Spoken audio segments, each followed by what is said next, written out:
Welcome back, theorists. I'm sure by now you may have heard the term metaverse, either while listening to the news, scrolling through social media, or in conversation with a friend. But what really is the metaverse? Let's talk about it.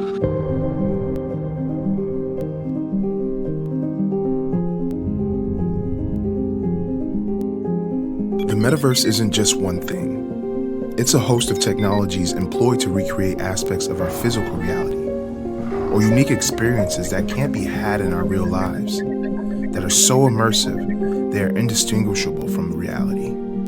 Or at least that's the hope. The technologies used to bridge the gap between physical reality and the metaverse are virtual reality, augmented reality, haptic feedback sensors, and non-fungible tokens.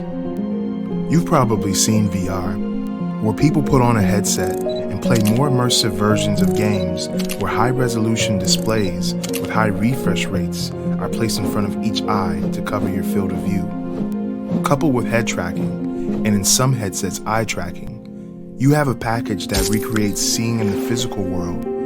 As you look around in this virtual world, it mimics your movements, making it more immersive than just controlling your character with a controller. But sight is only one aspect of how we perceive the world. VR also uses haptic sensors to provide physical feedback when interacting with things. You may put on a glove with haptic sensors, which allows you to feel texture of a basketball or the sensation of gripping a baseball bat. But to be truly engaged in this VR world, you need to be able to sense sound. Advancements in sound technologies have been happening for years. With the advent of headphones, to the evolution of headphones, to now truly wireless earbuds offering independent sound to both ears. Now we have 3D and spatial audio, recreating how we sense sounds in the 3D space. This technology gives you a sense of presence as you hear birds chirping in the distance or footsteps approaching. VR experiences using headsets, haptic sensors, and 3D audio until this point have come in the form of games. So how does this translate to the metaverse?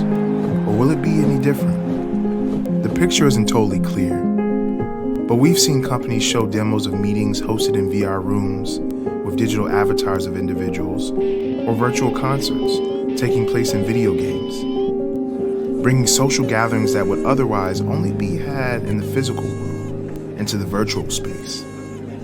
The hope is that digital avatars used will evolve from this playful caricature to lifelike models of ourselves, mirroring our physical characteristics using cameras and LiDAR to map our face and body as they scan and upload into the metaverse representing us. VR certainly sounds cool, but for some it doesn't appear to have much utility, and people see it as another siloed experience separating our digital world from physical reality. That's where AR comes in. Augmented reality hopes to incorporate its technologies into your everyday life, not in an intrusive manner, but as a helpful aid while navigating the world. With AR, you are still navigating throughout the physical world, just with information being relayed to you, with your AR glasses and your HUD, and your virtual assistant passing the information along. AR glasses will look like normal reading glasses, but will incorporate a translucent display to overlay information relevant to what you see or where you are using your cameras and GPS. Imagine traveling abroad. As you are exploring, you stumble upon an interesting structure. It looks familiar, but you can't quite place it.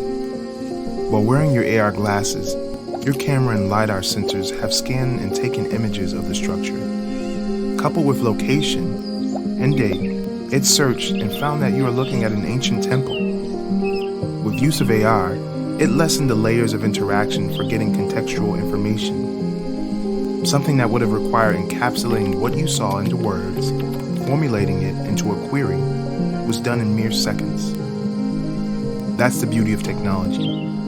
At its best, it makes relevant information accessible to us almost instantaneously. I believe the final frontier of metaverse technologies are in brain-computer interfaces. Devices which will either be wearable or implanted, allowing our brain to control our digital devices or for us to get insight into our own brains. Now, these might sound like the things of science fiction, but there are companies already working on them like Neuralink. Technology throughout all of its stages has either looked to solve a problem, enhance convenience, or recreate an aspect of reality. With all the devices we've discussed in relation to VR and AR, they've been used in hopes to create a high-fidelity experience to engage our senses. Ultimately, to deeply engage our senses and for the most immersive experiences, we should look at the source of all experience and how we perceive it, and that's with our brain. With BCIs, they can get signals from the brain, translate them into digital commands from something as simple as moving a cursor with your mouse or controlling your smart device. Or maybe, in the distant future, BCI companies may tap into the smell and taste centers of your brain to recreate the smell of flowers or the taste of your favorite food.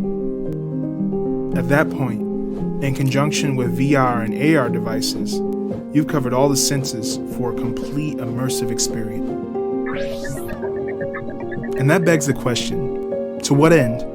What do companies hope to accomplish with the metaverse? And for what purpose? For that, you'll have to stick with us as we explore the implications the metaverse will have on our lives. Until next time, this is Theory signing out. Please make sure to like and subscribe. We greatly appreciate it.